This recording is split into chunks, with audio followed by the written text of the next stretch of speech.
I started my job at Reiniker Industries with a lot of hope. That hope died 5 minutes into training. Mr. Reiniker likes to monitor his employees to make sure his company is working at utmost efficiency, the perky blonde woman said as we stood in front of my cubicle. So, there are a few unconventional measures you should be aware of. Uh-oh, more drug tests? I really hated peeing in a cup. This is a camera, she said, pointing to the small, circular webcam next to the computer, and a microphone.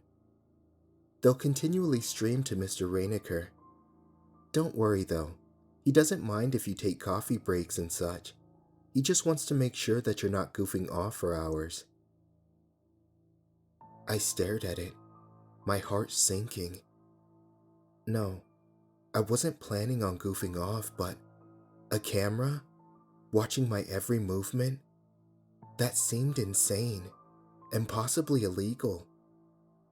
He watches his employees on video? Every day? I asked incredulously.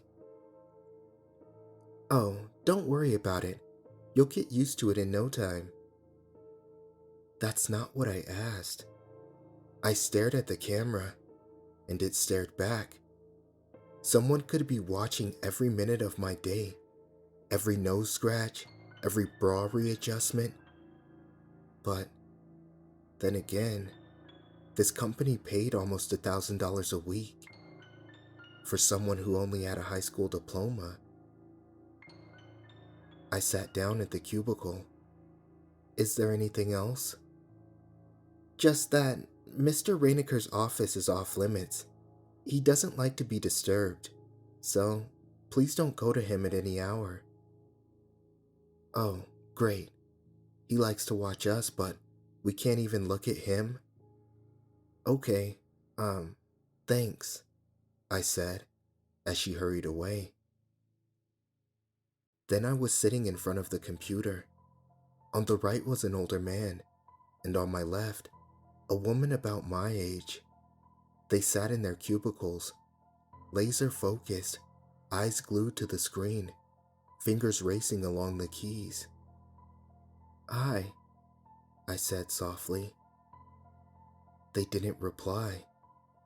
Okay, I get it. This place is kind of intense, but that's what you get when they pay you the big bucks. I glanced up at the camera one last time, then got to work. At around 12:15 p.m., I left to get lunch at Bojangles. As I stood up, I noticed only a few other people were missing from their cubicles, which was weird. At my old job, the place would be a ghost town by 11:55. I got back to the office at around 1:05. I returned to my seat, plopped my Coke on the counter, and turned to the computer. What? A small message had popped up in the right-hand corner. Please do not take a lunch longer than 30 minutes. My heart began to pound. I turned around, as if expecting someone to be standing there, watching every move over my shoulder. But there was no one there. Of course, just the camera, always watching. I leaned towards the woman next to me.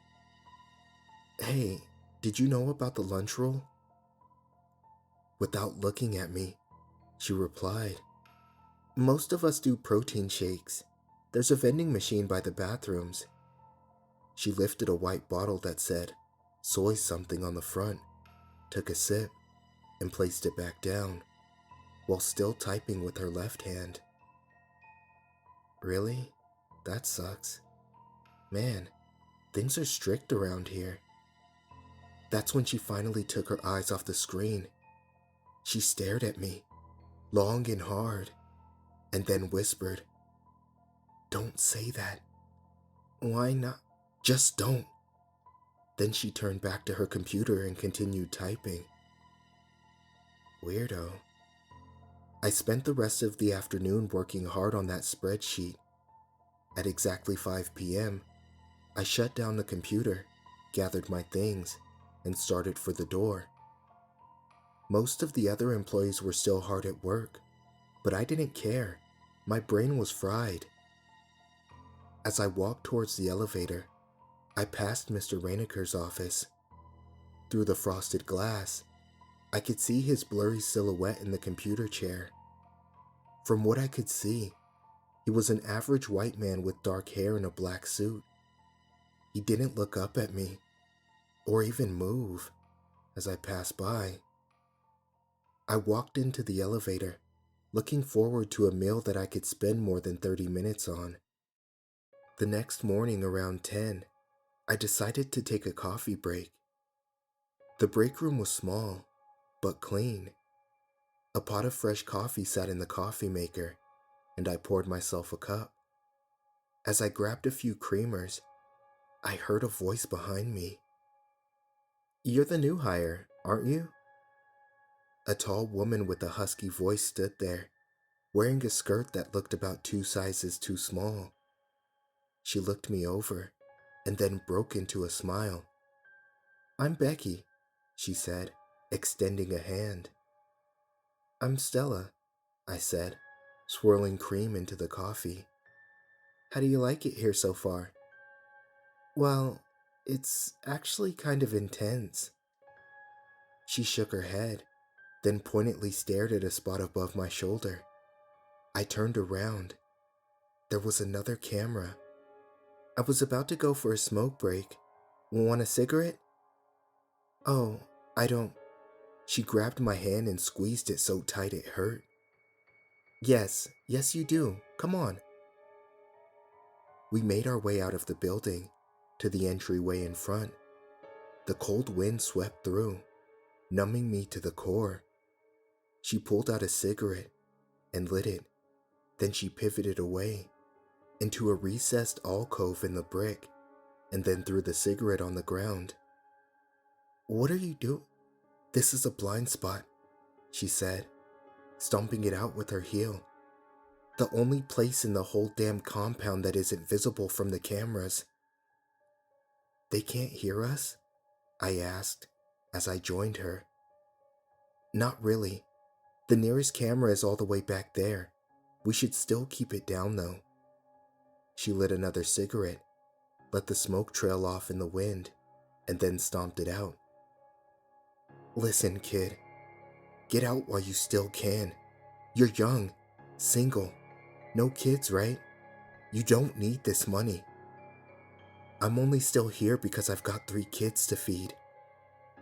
I actually do have a kid, a 2-year-old son. I'm a single mom." "That's rough," she said. "But I'm telling you, this job isn't worth it. Leave and never look back." With that, she walked past me and headed back into the building. By the time I made my way in, she was already gone. I should have heeded her warning. I should have trusted her. But the dream of keeping Ryan in a good daycare and being able to afford toys and art supplies and all of the things for him was far too tempting. That day, for lunch, I bought one of the awful soy drinks. The next 2 days slogged on by. Boring, but manageable. No more creepy pop-ups. I guess I was working at a pleasing efficiency to Mr. Reiniker. I was just starting to feel good about everything. Then Friday happened. Around 10 a.m., I made my way to the bathroom. While washing my hands, I checked my reflection in the mirror. Dark circles fell under my eyes, and my lips were pale, almost the color of my skin. I hadn't gotten much sleep the night before. I pulled out my pink lipstick, then shook my head. I needed something with more pop. I pulled out my red lipstick and leaned in close, and realized it was a one-way mirror. I could see the faint outlines of something on the other side. long and straight, like a couch or a wall, but I couldn't quite make out what lay beyond. Feeling uneasy, I made my way out of the bathroom. The clacking of keys once again filled the air, and I took a seat in front of the computer. I'd only been working on the spreadsheets for a few minutes when I got a notification. Red lipstick is prohibited in the workplace. I froze. Someone was watching me. Had someone been staring on the other side of that one-way mirror? Or did they just notice now, on the webcam? Was he watching me, right now, from his computer? Hands shaking, I grabbed a tissue and wiped the lipstick off. I waited, wondering if I'd get another message. Instead, the message just disappeared after a few seconds. That day crawled by at a snail's pace. Every few minutes, I found myself glancing at the webcam, wondering if I were being watched. There were at least 50 other employees. How could he be watching each one at the same time? Didn't he have his own work to get done? Unless he keeps an eye on new hires.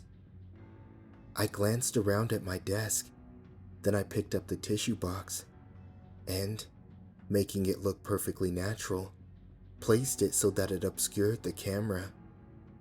Try to watch me now, Mr. Reiniker. Not 5 minutes later, my phone began to ring. As I pulled it out of my pocket, I saw the name, Sunnyside Daycare. My heart plummeted as I picked up the phone. Hello? Hi, Miss Johnson, the voice cheerily said on the other line. I'm just calling to confirm that your husband will be picking up Ryan today. My husband? Yes, ma'am. Your husband is here to pick up your son, but he never signed the form, so we just need your permission to release him. I don't have a husband. I'm not married. Who's there right now? Is he?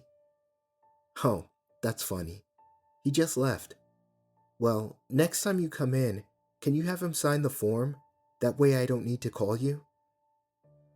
I said, I don't have a husband. I shouted into the phone. Several of the workers turned to stare at me. As soon as I met their eyes, they quickly snapped back to the screen, typing away furiously.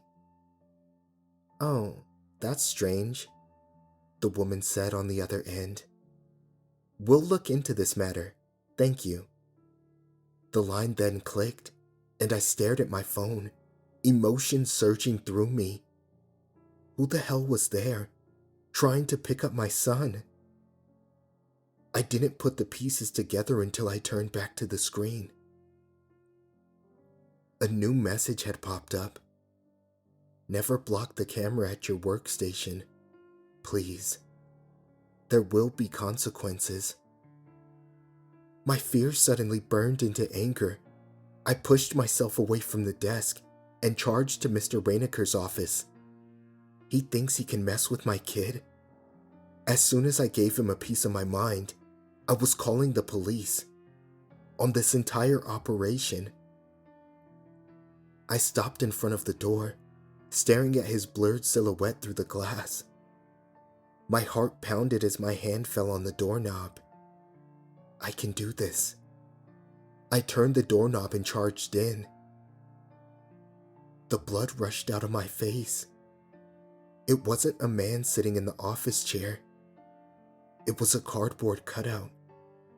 I stood there in the doorway, frozen. The clicking of keys filled the air behind me. Either no one looked up, or they knew that their boss's office was occupied by cardboard. What the hell is going on here? I left work right then and there, called the police, drove straight to Sunnyside Daycare, and picked Ryan up. But when the police got there, the building was empty. Everything was packed up. Reiniker Industries knew I called. even though I was in my car, miles away. I know it. I know they're still watching me.